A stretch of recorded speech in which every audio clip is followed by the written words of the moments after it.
హల్లెలూయా. పరిశుద్ధ గ్రంథంలో నుంచి లూకా సువార్త 11వ అధ్యాయము 21వ వచనం. బలవంతుడు ఆయుధములు ధరించుకొని తన ఆవరణమును కాచుకొనున్నప్పుడు అతని సొత్తు భద్రముగా ఉండును. నిన్న ఇందులో ఒక భాగాన్ని మనం ధ్యానించడం జరిగింది. నేను ఇందులో ఒక భాగాన్ని ఆల్రెడీ బోధించడం జరిగింది. అదేమిటంటే కాచుకొనుటను గురించి. అయితే ఇందులో మరొక ముఖ్యమైన భాగం ఉంది. అది మీ ఎదుట ఉంచాలని దేవుని ఎదుట సిద్ధపడి మీ ఎదుట వాక్యాన్ని పంచుకొనుచున్నా. బలవంతుడు అంటే ఎవరు? ఎఫెసీ 5వ అధ్యాయం ప్రకారం తుదకు మరి ప్రభు యొక్క మహాశక్తిని బట్టి బలవంతులై ఉండండి అనే మాట మనం చూస్తున్నాం. ఆవరణము అంటే లోకములో నువ్వు జీవించే జీవితం. అతి పరిశుద్ధ స్థలం అంటే యేసయ్యతో నీకున్న బంధం.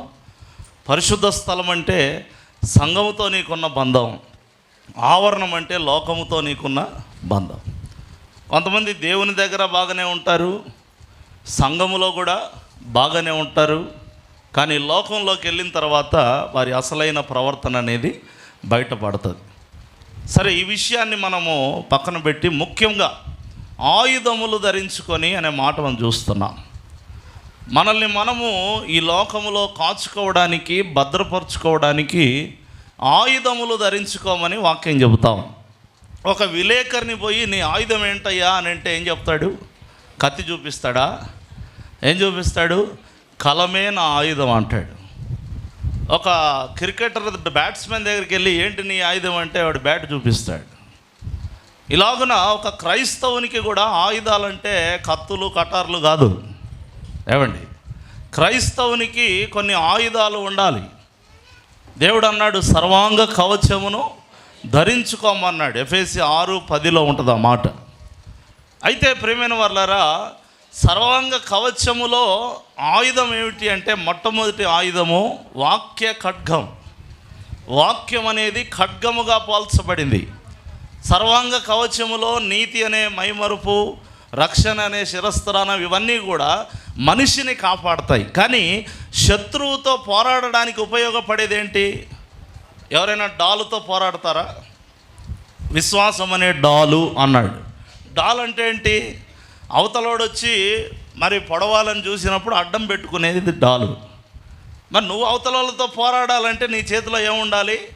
ఆయుధం ఉండాలి. ఆ ఆయుధం పేరే ఖడ్గము. ఆ ఖడ్గమే వాక్యము. గట్టిగా చప్పట్లు కొడుతూ దేవుని స్తుతిద్దాం. హల్లెలూయా. వాక్యం అనే ఖడ్గము నీ చేతిలో ఉండాలి. అందుకే యేసు ప్రభువును అపవాది శోధించడానికి వచ్చినప్పుడు యేసు ప్రభు ఏమండి శరీరంతో వాడితో ఫైట్ చేయలా. అర్థమవుతుందా? లేకపోతే ఆయన సొంత మాటలతో ఆయన ఫైట్ చేయలా. ఆయన ఎలా ఫైట్ చేశాడు అపవాదితో అంటే లేఖనం ఇలాగూ చెప్పుచున్నది, లేఖనం ఇలాగూ చెప్పుచున్నది, లేఖనం ఇలాగూ చెప్పుచున్నది. ఎందుకు? వాక్య ఖడ్గము ద్వారానే అపవాదిని మనం ఏం చేయగలం? జయించగలం. మనం ఇంత పొడవు అంత పొడవు మాటలు మాట్లాడితే వాడు పోడు. నీ మాటలకు పోతాడు అనుకున్నా?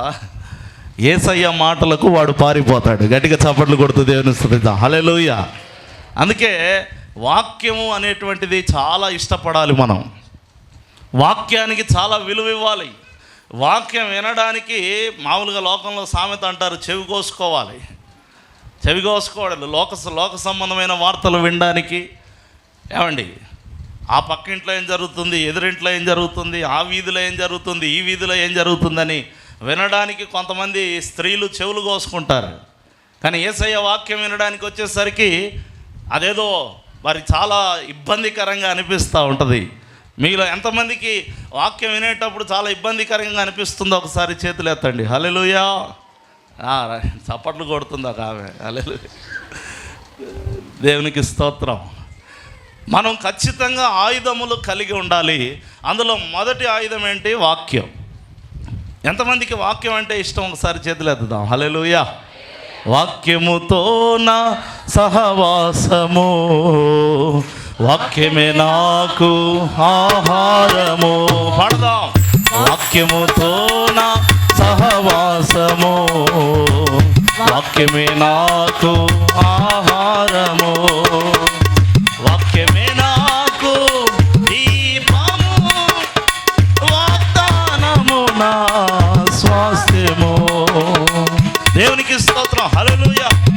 ప్రియమైన వాళ్ళారా, వాక్యం అనే ఖడ్గము నీ చేతికి రావాలంటే, అసలు ఆయుధాలు నీ చేతికి రావాలంటే ముందు నీకు అర్హత రావాలి. ఒక సైనికుడికి ఆయుధాలు ఎప్పుడు ఇస్తారు? నేను సైనికుడినండి, ఇప్పటి నుంచి నేను యుద్ధం చేస్తానండి, తీసుకోరా కత్తి తీసుకో, ఇస్తారా? అందుకే ఏమనుందంటే బైబిల్లో, ముసుగు తీసివేయబడిన తర్వాత ఆయుధశాల కనిపించిందంట. ఎప్పుడు కనిపించే ఆయుధశాల? మీరు చదవండి ఒకసారి, యెషయా గ్రంథం 22వ అధ్యాయము 8వ వచనం. అప్పుడు యూదా నుండి ఆయన ముసుగు తీసివేసెను, ఆ దినమున నీవు అరణ్య గృహమందున్న ఆయుధములను కనిపెట్టితివి. గట్టిగా చప్పట్లు కొడుతూ దేవుని నామాన్ని మహిమపడదాం. హల్లెలూయా. మీకు అర్థమవుతుందా ఈ మాట? అరణ్యము లోకముతో పోల్చబడింది. ప్రియమైన వాళ్ళారా, ఈ అరణ్యం అనే లోకములో అపవాదితో పోరాడడానికి నీకు ఆయుధములు కావాలంటే, అవి నువ్వు కనిపెట్టాలంటే, అవి నీ స్వాధీనానికి దేవుడు అప్పగించాలంటే ముందు నీ మీద ఉన్న ముసుగు తీసివేయబడాలి. 2 కొరింథీ ఎన్నో అధ్యాయం, 3వ అధ్యాయం ఆఖరిలో ఉంటుంది కదా, ముసుగు లేని ముఖము గలవారమై ప్రభు యొక్క మహిమను అద్దం వలె ప్రతిబింబింప చేయాలి. ఏంటి ముసుగు? ప్రేమైన వాళ్ళారా, ఇక్కడ ఒక జీవితాన్ని జీవిస్తారు, ఇంకా వేరే జీవితాలు ఉంటాయి, వేరే స్టోరీలు ఉంటాయి, వేరే గమనించండి నడిపింపు వారు కలిగి ఉంటారు. దేవుడు తెలియజేస్తున్నాడు, ముసుగు యూదా నుండి ముసుగు తీసివేయబడినప్పుడు ఆయుధ గృహము అతనికి కనపడింది. గట్టిగా చప్పట్లు కొడుతూ దేవుని స్తుతిద్దాం. హల్లెలూయా. చాలామందికి ఇంకా ఆయుధాలు రాలా చేతికి, ఇంకా అపవాదిని ఎదిరించలేకపోతున్నారు, అపవాది చేతిలో చిత్తుగా ఓడిపోతున్నారు, అపవాదిని యొద్ద నుండి పారిపోవడం లేదు. దానికి కారణం ఏమిటంటే నీ చేతిలో ఏం లేవు, ఆయుధాలు లేవు. ఆయుధాలు ఎందుకు లేవు? నువ్వు ముసుగు తీయబడలేదు కాబట్టి. అందుకే ఎప్పుడైనా సరే నీ జీవితంలో అపవాదిని ఎదిరించే ఆయుధములు నీ చేతికి రావాలంటే ఒకటే మాట ప్రార్థన చేయి, ప్రభా నా మీదున్న ముసుగు తీసివేయి. ముసుగు కప్పుకున్నప్పుడు మోషేకు దేవుడు అనుగ్రహించిన మహిమ ఏమైపోయింది చెప్పండి? ముసుగు కప్పుకున్నప్పుడు మోషేకు దేవుడిచ్చిన మహిమ ఏమైపోయింది? తగ్గిపోయాను అన్నది బైబిల్లో. మహిమ తగ్గిపోద్ది. మహిమ లేదని కాదు, నువ్వు మహిమ పొందుకున్నావు దేవుని సన్నిధిలో, కానీ ఆ ముసుగు నీకు ఉండడం వల్ల ప్రజల్లోకి వెళ్ళిన తర్వాత దేవుని ఎదుట బాగా దగదగా మెరిసిపోతున్నావు. కానీ ప్రజల్లోకి వెళ్ళిన తర్వాత మోషే ఏం వేసుకున్నాడు? నువ్వు కూడా దేవుని మందిరంలో బాగానే దగదగా మెరిసిపోతావు, ప్రజల్లోకి వెళ్ళిపోయిన తర్వాత ఏం వేసుకుంటావు? ముసుగు వేసుకుంటావు. అప్పుడు నీ మహిమ అంతా ఏమవుద్ది? ఇక్కడ మహిమ బాగా పొందేది, అక్కడ పోయి జీరో బల్బు లాగా తయారయ్యేది, మళ్ళీ వచ్చేది, మళ్ళీ వెలిగిపోయేది, మళ్ళీ పోయి జీరో బల్బు లాగా. అంటే ఇక్కడ ఎలగడం, అక్కడ ఆరిపోవడం, ఇక్కడ ఎలగడం. అందుకే వచ్చే దేవుని సన్నిధికి ఎందుకు వచ్చామో తెలుసా?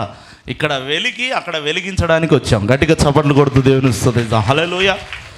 ఇక్కడ వెలుగుతున్నది లోకంలోకి వెళ్ళి ఆరిపోవడానికి కాదు, లోకంలోకి వెళ్ళి నీ ఆ తేజస్సును, ఆ తేజో మహిమను నీవు దిగజార్చుకోవడానికి కాదు నువ్వు లోకానికి వెళ్ళేది, ఆ వెలుగును పంచడానికి నువ్వు వెళ్ళాలి. మీరు లోకమునకు వెలుగుగా ఉండాలి అని దేవుడు తెలియజేస్తూ ఉన్నాడు. కాబట్టి వాక్యం అనే ఆయుధాన్ని మనందరం చేత పట్టాలి. రెండవ ఆయుధం ఏంటి చెప్పండి? ప్రార్థన. ఇవి రెండు చాలా, ఒక క్రైస్తవునికి 2 కళ్ళు అన్నాడు ఇవి భక్తుడు. ఒక కన్ను వాక్యం అయితే మరొక కన్ను, 2 ఒకటే చూస్తాయి. 2 కళ్ళు, మీ ఒక కన్ను ఒకదాన్ని, ఇంకో దాన్ని చూస్తా ఏమండి? 2 కళ్ళు ఒకే దాన్ని మీరు ఒకవేళ చేయండి అట్లా, ఒక కన్నుతో ఇటువైపు చూడండి, ఒక కన్నుతో ఇటువైపు చూడండి, చూస్తారా? అంటే వాక్యము ప్రార్థన ఒకే ఆత్మ. గట్టిగా చప్పట్లు కొడుతూ దేవుని స్తుతిద్దాం. హల్లెలూయా. ఒకే ఆత్మ అంటే వాక్యం ఇష్టపడినవాడు ఖచ్చితంగా ప్రార్థన జీవితం కలిగి ఉంటాడు. ప్రార్థన జీవితం కలిగి ఉన్నవాడు ఖచ్చితంగా వాక్యం పట్ల ఇష్టము కలిగి ఉంటాడు. ఎందుకంటే అవి 2 ముడిపడి ఉన్నాయి, అవి 2 ఏకరీతిగా నడిపించబడుతున్నాయి. అందుకే బాగా వాక్యం వినే వాళ్ళని చూడండి, ప్రార్థనలో కూడా వాళ్ళు సఫలీకృతులు అవుతారు ఖచ్చితంగా. ప్రార్థన అనేది ఆయుధం అని ఎలా చెప్తున్నానంటే, నేను ప్రేమైన వాళ్ళరా, దేవుని వాక్యం చెబుతుంది, మీరు ప్రార్థన చేస్తే, ఉపవాసం ఉండి లేదా దేవుని యందు భయభక్తులు కలిగి ప్రార్థన చేస్తే అప్పుడే అపవాది మీద నుండి వెళ్ళిపోతాడు అని వాక్యం చెబుతుంది. ప్రార్థన వలననే కానీ ఈ విధమైనది వదిలిపోవుట అసాధ్యం. అంటే ప్రార్థన అనేది ఏంటి? ఒక ఆయుధం, అపవాదిని తరిమే ఒక ఆయుధం. నువ్వు చాలా రోజులైంది కదా మానేసి. ఎవరిని అంటున్నాడు దేవుడు? నువ్వు చాలా నెలలైంది మానేసి ప్రార్థన. అందుకే మళ్ళీ సాతానుడు వచ్చి ఏం చేస్తున్నాడు? నీ మీద దాడి చేస్తున్నాడు. నువ్వు ఎంత బలహీనతలో ఉన్నా 2 ఇడ్లీ ముక్కలన్నా తింటావు. ఏమండి, ఏడుపు ముఖం పెట్టుకొని గ్లాస్ పాలైనా తాగుతావు. ప్రార్థనకేమో రకరకాల సాకులు చెబుతాం. సరే, నువ్వు గంట చేసే శక్తి లేదు, అర్ధగంట చేసే శక్తి కూడా లేదా? మనం ఎప్పుడూ కూడా ప్రార్థన విషయంలో మైమరుపాటుగా ఉండకూడదు. ఖచ్చితంగా ప్రార్థన అనేది మన జీవితంలో ఒక తిండి, వస్త్రము, ఒక ఆ నివాసము ఎట్లా భాగమైపోయిందో ప్రార్థన వాక్యం అనేది కూడా ఒక భాగం అయిపోవాలి. దేవునికి స్తోత్రం, హల్లెలూయా. అదొక దినచర్య అయిపోవాలి. ప్రార్థన చేయడం అనేది, వాక్యము ధ్యానించడం అనేది ఒక దినచర్యగా మారిపోయినప్పుడు నువ్వు శక్తివంతుడుగా అపవాదిని యొద్దకు రానివ్వకుండా ఒక సరిహద్దును నువ్వు ఏర్పాటు చేసుకోగలుగుతావు. ప్రార్థనే మన ఆయుధం, ప్రభుని పాదములే శరణ్యము. ప్రార్థనే మన ఆయుధం, ప్రభుని పాదములే శరణ్యము. దేవునికి స్తోత్రం చెబుతాం, హల్లెలూయా. ప్రార్థన అనేది ఒక ఆయుధం, వాక్యం అనేది ఒక ఆయుధం. ఇంకా కొంచెం ముందుకు వెళ్దాం, ఇంకా కొంచెం లోతుగా వెళ్దాం. దేవుని వాక్యంలో ఉన్న కొన్ని ఆయుధాలు నేను మీకు చూపిస్తాను. పరిశుద్ధ గ్రంథములో నుంచి 1 పేతురు రాసినటువంటి పత్రిక 4వ అధ్యాయము 1వ వచనాన్ని మనం చూద్దాం. క్రీస్తు శరీరమందు శ్రమపడెను గనక మీరును అట్టి మనస్సును ఆయుధముగా ధరించుకొనడు. ఇప్పుడు చెప్పండి, ఎట్టి మనస్సు? వెంటనే అంటారు క్రీస్తు యేసునకు కలిగిన మనస్సు అంటారు. సరే, ఓకే. కానీ అక్కడ ఏమని రాయబడింది అంటే శ్రమపడే మనసు, సోమరి మనసు కాదు. క్రీస్తు శరీరమందు శ్రమపడేను కాబట్టి మీరు కూడా అట్టి మనసును, అంటే ఏ మనసు అని? శరీరమును శ్రమపరిచే మనసు. దయచేసి గమనించండి. ఎప్పుడైనా కూడా దేవుడు శరీరంతో శ్రమపడే వాళ్ళనే పిలుచుకున్నాడు. కష్టపడి చేపలు పట్టే పేతురును పిలుచుకున్నాడు. 12 అరకల ఎడ్లతో పొలము దున్నుతున్న ఎలీషాను పిలుచుకున్నాడు. ఒక్క సోమరుడిని పిలిచాడని నాకు చూపించండి బైబిల్లో. ఒక్క సోమరుడు ఖాళీగా కూర్చున్నవాడిని ఒకడిని పిలిచాడండి ప్రభువు అని ఒక్కడిని నాకు చూపించండి బైబిల్లో నుంచి. టీవీలో ఉన్న వాళ్ళకు కూడా చెప్తున్నా, నా నంబరు కూడా ఉంటుంది, ఫోన్ చేయండి. బైబిల్లో ఉన్న ఒక సోమరుడిని దేవుడు పిలుచుకున్నాడని నాకు చూపించగలరా? సోమరులను నా యుద్ధకు రండి అన్నాడు దేవుడు. చీమల యుద్ధకు పోండి అంటాడు. ఏమంటాడు? సోమరి నా యుద్ధకు రా అన్నాడు. సోమరి చీమల యుద్ధకు. అది చీమ ఎక్కడా, దేవుడు ఎక్కడా? చీమ దగ్గరికి పోవాల్సిన వాడు దేవుడి దగ్గరికి పోతాడా? కాబట్టి దేవుని యొద్దకు రావాలంటే శ్రమపడే మనసు నీకు ఉండాలి. గట్టిగా చప్పట్లు కొడుతూ దేవుని వస్తుంది, హల్లెలూయా. శ్రమపడే మనసు, శరీరాన్ని నలగొట్టే ఆ మనస్సు నీకు ఉండాలి. ఇప్పుడు చర్చిలకు కూడా సౌకర్యాలు చూసుకుంటున్నారు. ఏసీ ఉందా లేదా, మంచి సోఫాలు వేసి పెట్టారా లేదా, మంచి భోజనాలు పెడుతున్నారా లేదా, ఏం కావాలి? ఇప్పుడు ఈ శరీరానికి ఏముండకూడదు, హాయిగా ఉండాలన్నమాట, సుకుమారంగా ఉండాలి. గంటలు అయిపోవాలి చర్చి. ఏమండి, అట్లా కూడా ఉన్నాయి పరిస్థితులు. ఆ గంట నుంచి ఈ గంట 1 అవర్ సర్వీస్, 1 అవరే సర్వీసు. 20 నిమిషాల పాటలు, 10 నిమిషాల ప్రార్థన, 30 నిమిషాల వాక్యం, టాటా బై బై, కానికేసి పోండి. ఇంకేంటి ఎదిగేది భక్తిలో? ఏమనుకోవద్దండి. దేవుని యొక్క సన్నిధిలో గంటలు గంటలు శరీరాన్ని అలా కూర్చోబెట్టాలి నువ్వు. దేవునికి స్తోత్రం, హల్లెలూయా, హల్లెలూయా. అట్లా కూర్చోబెట్ట బుద్ధి కాకే కదా 12:30కు వచ్చేది. ఏమండి, ఫీల్ అవ్వద్దండి మళ్ళీ. శరీరాన్ని అట్లా నలగొట్ట బుద్ధి కాక ఏం చేస్తున్నారు? టైం చూసుకొని బయలుదేరుతారు. దేవుడి దినాన్ని తెలియజేస్తున్నాడు. శ్రమపడే మనస్సు నీకుంటే అది ఒక ఆయుధము అన్నాడు దేవుడు. గట్టిగా చప్పట్లు కొడుతూ దేవుని స్తుతిద్దాం, హల్లెలూయా. దేవుని మందిరంలోనే కాదు, నువ్వు చేసే వ్యాపారంలో, నువ్వు చేసే ఉద్యోగంలో, నువ్వు చేసే పనిలో నువ్వేం చేయాలి? శ్రమ పడాలి. నువ్వు శ్రమ పడకపోతే సోమరి యొద్దకు లేమి ఆయుధదారుడు వల్లే వస్తుందంట. వాక్యం చెప్తా ఉంది సామెతల గ్రంథంలో. నువ్వు సోమరిగా ఉన్నావంటే నీ మీదికి ఆయుధదారుడు వల్లే లేమి వచ్చి, లేమి, కష్టాలు, కొరతలు, భయంకరమైన సమస్యలు నీ జీవితాన్ని పట్టుకుంటాయి. ఒక ముళ్ళ కంపలతో నిండిన పొలం వల్లే నీ జీవితం నాశనం అయిపోద్ది. సోమరిగా ఉండదు, చురుకుగా ఉండు. చురుకుగా ఉండుట మహాభాగ్యమని దేవుని వాక్యము తెలియజేస్తూ ఉంది. కొంతమంది సోమరోళ్ళు ఉంటారు, అసలు కథలను కూడా కదలరు. మళ్ళీ వచ్చి అది పట్టుకపోయింది ప్రార్థన చేయండి, ఇది పట్టుకపోయింది ప్రార్థన చేయండి. కదిలితేగా ఏమండి, కదిలితే ఏం పట్టుకోపోవు. ఆ పని చేస్తే అన్నీ ఇప్పుడు ఏదైనా బండి మూలకు పడేసేయండి, 2 వీలర్ ఏదన్నా మూలకు పడేసేయండి, అది స్టార్ట్ అవుద్దా? ఎందుకు స్టార్ట్ అవ్వదు? ఇంజన్ అంతా బాగానే ఉంది కదా, పెట్రోల్ కూడా ఉంది దాంట్లో, అప్పుడెప్పుడో పోసింది, సంవత్సరం క్రితం పోసిన పెట్రోలు అందులోనే ఉంది. కానీ బండి ఏం కావట్లా. ఎందుకు స్టార్ట్ అవుతుంది? టీవీ ముందర కూర్చోబెడితే ప్లేట్ మొదటి టీవీ ముందరికి కదిలేదు లేదు. దేవుడు తెలియజేస్తాం. ఒక బైబిల్లో ఉన్నాడు ఒక ఆయన, మెట్ల మీద దొర్లిపడి చచ్చిపోయాడంట. అంత మహానుభావుడు. మీరు ఆలోచన చేయండి. అంటే బ్యాలెన్స్ చేసుకోలేకపోయాడు. ఈరోజు దేవుడు తెలియజేస్తున్నాడు, శ్రమ పడే మనస్సు, కష్టపడే మనస్సు నీకుంటే దేవుడు నిన్ను అత్యధికంగా ప్రేమిస్తాడు. దేవునికి స్తోత్రం, హల్లెలూయా. ఎప్పుడు కూడా ఖాళీగా ఉంచడండి దేవుడు. ఆదాముని ఏదైనా తోటలో పెట్టి ఏమన్నాడు? నువ్వు హాయిగా ఫ్రీగా తిరుగుతుండు నాయన, ఏం పర్లేదు లేదు, అన్నీ చేసి పెట్టాను అనలేదు. ఈ తోటను నువ్వేం చేయాలి? సేద్యపరచు. ఈ సేద్యపరచు, ఈ తోటకు ఆలన పాలన చూసుకో. నువ్వు నా పోలికలో పుట్టావు నాయన, నా స్వరూపంలో పుట్టావు, నువ్వేం చేయొద్దు, కావాలంటే అన్ని దేవదూతలు వచ్చి చూసుకుంటారు, నువ్వు హాయిగా తిను పడుకో, తిను అన్నాడా? ఈ తోటను ఏం చేయాలి? నువ్వు సేద్యపరచాలి.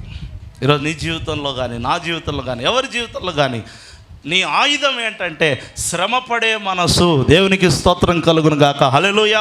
ప్రార్థనలో శ్రమ పడాలి, భక్తిలో శ్రమ పడాలి, నువ్వు చేసే వ్యాపారంలో శ్రమ పడాలి, నువ్వు చేసే ఉద్యోగంలో శ్రమ పడాలి. ఏదైనా సరే నీవు శ్రమ పడినప్పుడు, నువ్వు ఏదైనా పని చేసినప్పుడు నువ్వు ఖచ్చితంగా సంపూర్ణమైనటువంటి కష్టాన్ని దాని మీద, ఎఫర్ట్ను దాని మీద పెట్టగలగాలి. అప్పుడు తప్పకుండా దేవుడు నీకు విజయాన్ని అనుగ్రహిస్తాడు.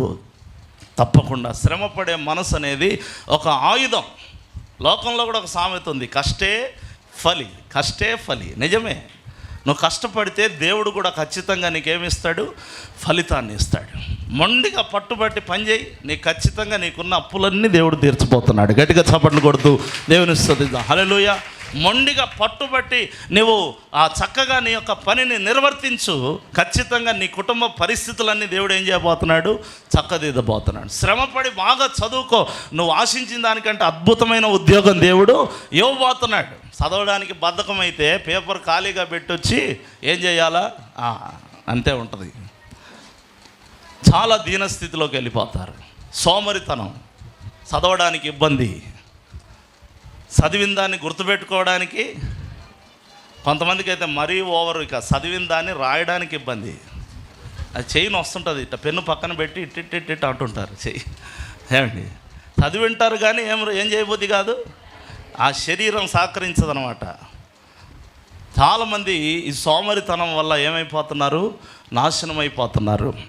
దేవుడు అంటున్నాడు, శ్రమపడే మనసు నీకు ఉండడమే ఒక ఆయుధము. ఆ జీవితాన్ని అది చక్కగా నడిపిస్తుంది. దేవునికి స్తోత్రం కలుగును గాక, హల్లెలూయా. తర్వాత ఇంకొక ఆయుధం ఉంది బైబిల్లో, పరిశుద్ధ గ్రంథంలో నుంచి కొరింథీయులకు రాసిన 2వ పత్రిక 6వ అధ్యాయము 7వ వచనాన్ని మీరు ఒకసారి చూడండి. త్వరగా మనం ముందుకు వెళ్దాం. సత్యవాక్యము చెప్పుట వలన, దేవుని బలము వలన, కుడి ఎడమల నీతి ఆయుధములు కలిగి ఉండమని దేవుడు తెలియజేస్తున్నాడు. దేవునికి స్తోత్రం చెల్లిద్దాం, హల్లెలూయా. నీతి ఆయుధములు, నీతి కలిగి ఉండాలి, నిజాయితీ కలిగి ఉండాలి. నీతి లేని బ్రతుకు వ్యర్థం. నీతి మరణము నుండి రక్షిస్తుంది. ఈరోజు కొంతమంది ఎట్లా జీవిస్తారంటే నీతి నిజాయితీ లేదు. ఇప్పుడు కథంతా చెప్తారండి, కథంతా చెప్పిన తర్వాత నీతి అని రాస్తారు కింద. నీతి ఎన్ని లైన్లు ఉంటుంది? నీతి కథ కాదు, కథ 100 లైన్లు ఉంటుంది. కథ ఎన్ని లైన్లు ఉంటుంది? 100 లైన్లు. నీతి ఎన్ని లైన్లు ఉంటుంది? మహా అయితే 2, 3. ఈ కథ యొక్క నీతి అంటే, నీతి అనేది చాలా సులభమైన పదమే, చాలా సులభంగా మనం అర్థం చేసుకోగలిగినదే. ఏది నీతో ఏది అవినీతో మనకు బాగా తెలుసు. ఏది నీతో మనకు ఎందుకు బాగా తెలుసు అంటే, అది చాలా సింపుల్గా చెప్పేసేది అనమాట. ఏదో అర్థం కానక ఒక పెద్ద ఆ లైన్స్లో రాసి చెప్పేదేం కాదు నీతి. ఇలా చేయకూడదు, ఇలా ప్రవర్తించకూడదు, ఇలా మాట్లాడకూడదు, ఇలా బ్రతకకూడదు, ఇలాంటి తప్పుడు అడుగులు వేయకూడదు. ఈ నీతి అనేది దేవుడు మనకు నేర్పిస్తూ ఉన్నాడు. నీతిమంతుడు లేడు, ఒక్కడునూ లేడు, అందరూ పాపము చేసి దేవుడు అనుగ్రహించు మహిమను. ఎందుకు ఇలా జరుగుతూ ఉంది? నీతిని గురించి ఆలోచించడం లేదు మనుషులు. దీవెనల గురించి, ఆశీర్వాదాల గురించి, దేవుడిచ్చే ఆరోగ్యం గురించి, ఏమండి ఇవన్నీ ఆలోచించే నీవు ముందు దేని గురించి ఆలోచించాలా? ముందు నా నీతిని, నా రాజ్యమును. అసలు ఫస్ట్ ప్లేస్లో ఉంది కదండి నీతి. ముందు అసలు రాజ్యం కూడా, పరలోక రాజ్యం పక్కన పెట్టమ్మా, ఫస్ట్ అక్కడికి పోయింది తర్వాత సంగతి. ముందు ఏం వెతకాలి? నువ్వు నీతిని వెతకాలి. నీతి లేకపోతే అసలు దేవుని రాజ్యంతో నీకు సంబంధం లేదు. నువ్వు సంపాదించే సంపాదనలో నీతి ఉండాలా, నువ్వు చేసే పనిలో నీతి ఉండాలి.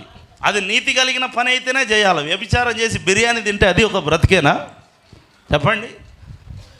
దేవుడు తెలియజేస్తాను, నీ సంపాదించే సంపాదన నీతి కలిగినదై ఉండాలి, నువ్వు చేసే పని నీతి కలిగినదై ఉండాలి, నీవు మాట్లాడే ప్రతి మాట నీతి కలిగినదై ఉండాలి. అసలు ముందు నీతి కోసం వెతకాలి, తర్వాత దేవుని రాజ్యం ఆటోమేటిక్గా వచ్చి నీ కాళ్ళ ముందర వాకిట నిలబడుతుంది, పరలోక గుమ్మము. దేవునికి స్తోత్రం, హల్లెలూయా. నీతి లేకుండా, నిజాయితీ లేకుండా, నీతి కొరకు బ్రతకకుండా అనేక జీవితాలు నాశనం చేస్తూ, అనేక మందిని ఇబ్బంది పెడుతూ, నీ జీవితంలో నీతి లేని బ్రతుకు నువ్వు బ్రతుకుతున్నట్లయితే దేవుడు చాలా బాధపడతాడు. ఆయనకేం పేరు తెలుసా? నీతి సూర్యుడు. ఏంటంట అంటే, ఎంత నీతిమంతుడు అంటే, సూర్యుని అంత వెలుగుమయంగా ఉన్న నీతి ఆయన కలిగి ఉంటే, ఆయన బిడ్డవైన నీకు కూడా చాలా నీతి ఉండాలి. లోకములో ఉన్న నీతి కంటే, శాస్త్రుల నీతి కంటేను, పరిసయ్యుల నీతి కంటేను నీ నీతి అధికమవ్వాలి అన్నాడు దేవుడు. దేవునికి స్తోత్రం, హల్లెలూయా, హల్లెలూయా. ఆచార సంబంధంగా భక్తిని పాటిస్తున్న వారికే అంత నీతి ఉంటే, ఒక విశ్వాసి అయ్యావు, దేవునితో ఒక దర్శనాన్ని కలిగి ఉన్నావు, దేవునితో ఒక నిబంధన కలిగి ఉన్నావు, ఇంకా నీ నీతి క్రియలతో ముడిపడినది కాదు, మనస్సు పెట్టి నువ్వు నీతి కలిగి బ్రతకాలి అని దేవుడు తెలియజేస్తున్నాడు. కుడి ఎడమల నీతి అన్నాడు. నీ చుట్టూ నీతి అనేది ఉండాలి.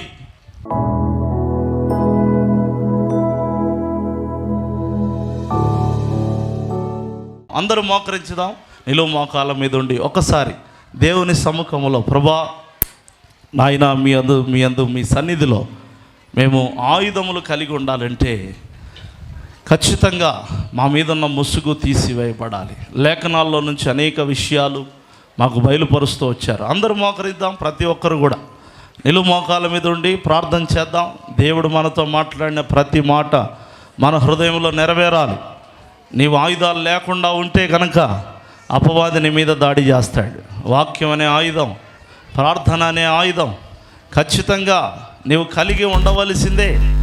దేవుడు చెప్పిన ప్రతి ఆయుధమును నీవు ధరించవలసిందే. దేవుడు మనతో మాట్లాడుతూ ఉన్నాడు. శ్రమ పడడానికి, కష్టపడడానికి నువ్వు ఇష్టపడాలి. అటువంటి మనస్సును నువ్వు ఆయుధముగా ధరించుకోమని దేవుడు తెలియజేస్తున్నాడు. కుడి ఎడమల నీతిని ఆయుధముగా ధరించుకోమని దేవుడు తెలియజేస్తున్నాడు. జ్ఞానమును ఆయుధముగా ధరించుకోమని దేవుడు తెలియజేస్తున్నాడు. ఈరోజు నీ జీవితంలో జ్ఞానం లేకుండా చేసి అపవాదిని మీద దాడి చేస్తున్నాడు. నీ జీవితంలో నీతి లేకుండా చేసి అపవాదిని మీద దాడి చేస్తున్నాడు.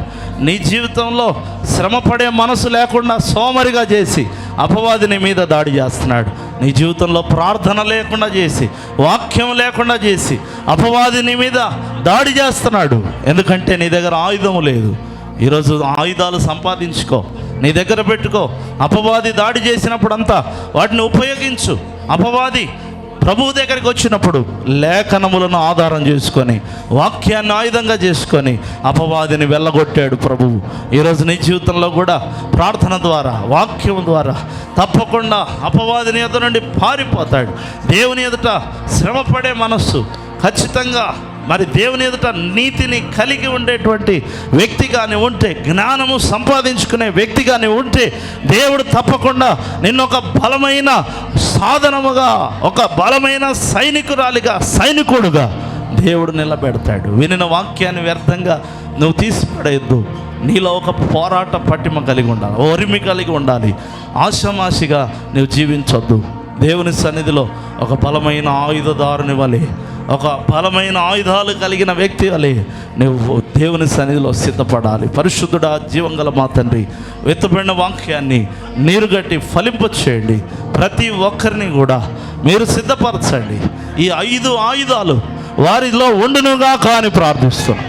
ఈ 5 ఆయుధాలు ఏ ఒక్కటి తక్కువ కాకుండా వారందరూ పొందుదురుగాక, మేమందరము సంపాదించుకుందుముగాక అని ప్రార్థిస్తున్నాం. నాయన, నీ సహాయం అనుగ్రహించి ఇక్కడ చేరిన వారితో మీరు మాట్లాడండి. బలహీనపరుస్తున్న నాయనా, మరి భయంకరమైనటువంటి నాశనంలోకి నడిపించాలని చూస్తున్న సాతాను శక్తుల అపవిత్రాత్మలను యేసు నామములో బంధిస్తున్నాం. నాయన, సంఘ బిడ్డల చుట్టూ నీ కంచె వేయండి ప్రభా, నీ కంచె వేయండి ప్రభా, నీ కాపుదల ఉంచండి ప్రభా. ఈ సమయంలో మీరే సహాయము చేసి నడిపించారని నమ్ముచు విత్తబడిన వాక్యాన్ని దృష్టిలో ఎత్తుకొని పోకుండా సహాయము చేయమని యేసు నామములో ప్రార్థించి పొంది ఉన్నాము తండ్రి. ఆమేన్.